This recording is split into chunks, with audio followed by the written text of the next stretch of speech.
or you're going to make Ocho cry. We got to talk about this. What Bishop Marvin Sapp is receiving backlash. He locked the doors of the church until they receive $40K in donations. Let's take a listen to this, Ocho. Okay. And they understand the cost that is involved. There's 1,000 of you. I said, close them doors. Ushers, close the doors. Close the doors. Close the doors. It's 1,000 that's watching online. This is a small seed. If I get 1,000 online to give this, if I get 1,000 in the sanctuary to give this, that's $40,000 tonight. Now, everyone up here, we've all sowed and seeded, but I need everyone standing up here with us, with me, to plant a seed of $100. Because again, it costs to sit up here. And this is what I need you to do. If you're giving electronically, or even if you're giving tangibly, I'm gonna have y'all come to the altar and give it, because I need to see 1,000 people moving. Bring them baskets. I want the baskets up here. I want to see the folk. Y'all start moving. Y'all can bring it right now. Come. 1,000 people need to give $20. 1,000 people need to give $20. 1,000 people online need to give $20. This is easy, saints. Hey, but that's always been the church. That's always been the church. But see, they used to teach that's faith, always been the church. I grew up in a church. You know, that offering plate that come around about 2-3 times now. They said, but the Lord said, give what you can. He didn't put no number on it. Oh no. Where in the Bible they say? He say when you tithe. 10% of your earnings now. Yes. 10% of your earnings. Now he will say in Malachi, I think it's through Malachi 3:8-11. He said, will a man rob God? He answers the question because he already know what you're going to do. He said, yeah, where would I rob you? He said, in tithe and in offering. Oh. He said, bring your tithes to the storehouse and I'll open up the windows of heaven and pour you out of blessings that you will not be able to receive. That's what he said. Now, he ain't tell these jacklegs to be coming up here talking about, hey, see, what they preaching is prosperity. Yes, sir. Yes, sir. But see, that's why I'm going to go into the ministry. Come on now, you cooking now. Ocho. Yeah. Hey, Ocho. Yes, sir. I'm going to pass the plate around. I'm going to pass the collection plate. Now, look here. Ocho. Hey, don't put no change in the collection plate. Yeah, God don't like noise. Yeah, God don't like noise. Hey, paper. Listen. I need to go into the back. Listen.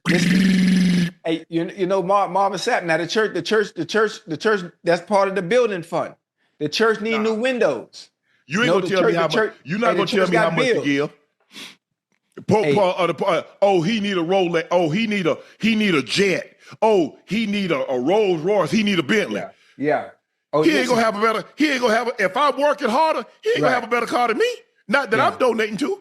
Yeah. Hey, well, one thing you got to understand now. I've never been in the pulpit. I've never been a preacher, but I do understand the work that come behind it. I do understand the studying and the hours and all the stuff that they have to go through when it comes to running the church and being a preacher. Now, I'm not going to sit up here and preach because that's not me. I am not finna play with the Lord like that. But in the Bible, they play with the Lord. Hold on, listen to me now. In the Bible, it says, God loves a cheerful giver. It doesn't tell you how much you got to give, though. Exactly. That's my point. That's it. Now, that's the only thing I don't agree with. Now, you ain't finna lock them goddamn doors and I got to get home and watch the basketball game because it's March Madness. Talk about something, I got to give you $1,000. Now, the devil is a lie. Now, you're going to open them doors and I'm going to give you what I can. Now, that's what's going to happen. Or we're going to have to tussle up here in this church.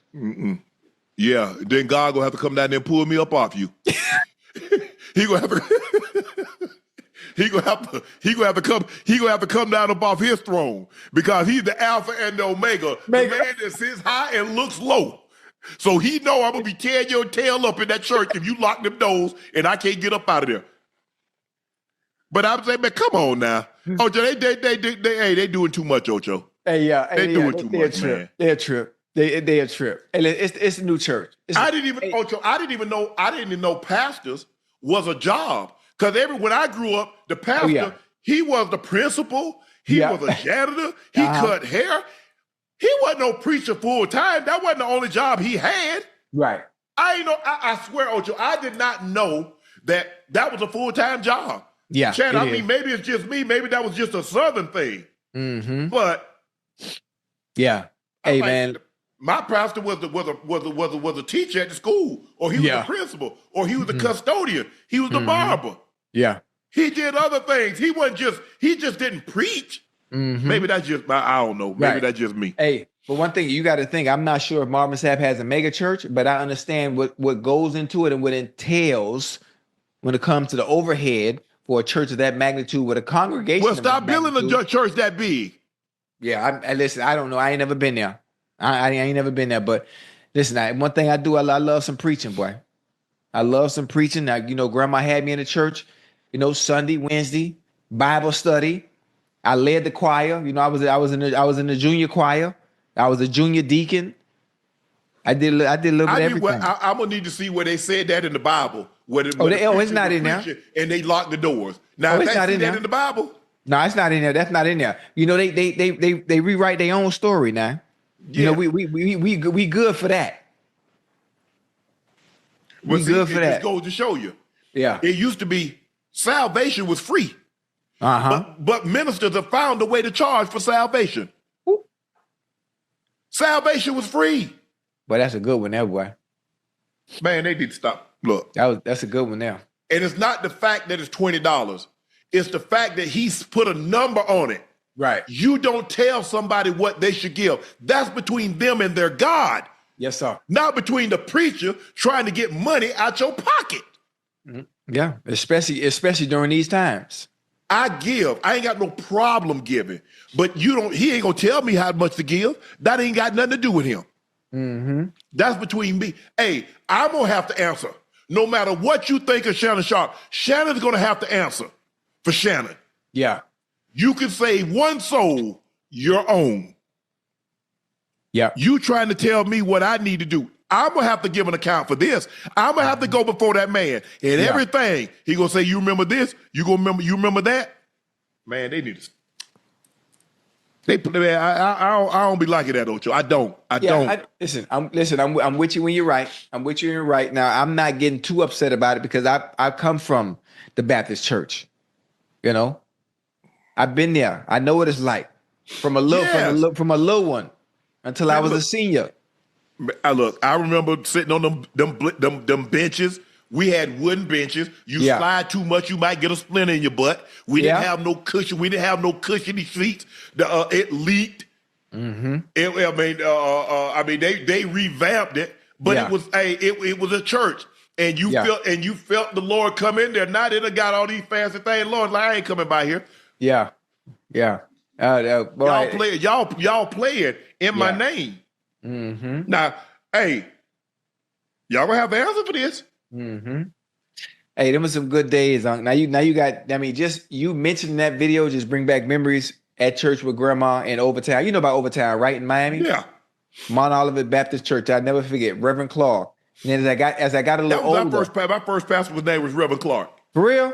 Yeah. Now, as I got a little older, Miami Northwestern, where Teddy Bridgewater just won a national championship. Yeah.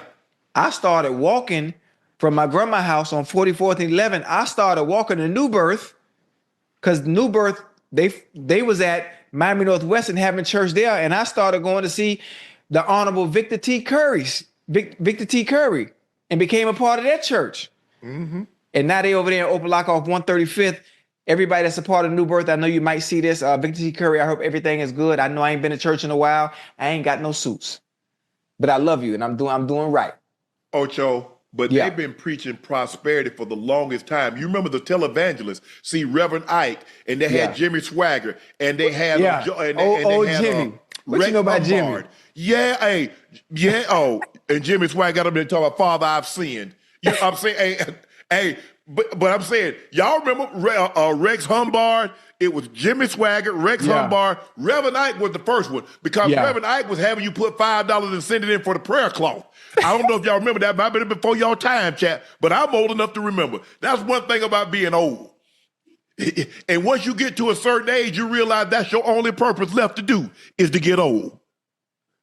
Man, they better stop playing with me. Hey. Man. Hey, that was classic. Goddamn Jimmy Swagger. Boy, I remember Jimmy. Yeah. Man, Oh, I say, man, look here. That's man, funny. Like I said, I give. The Lord knows you bless me. Yeah. And I don't have no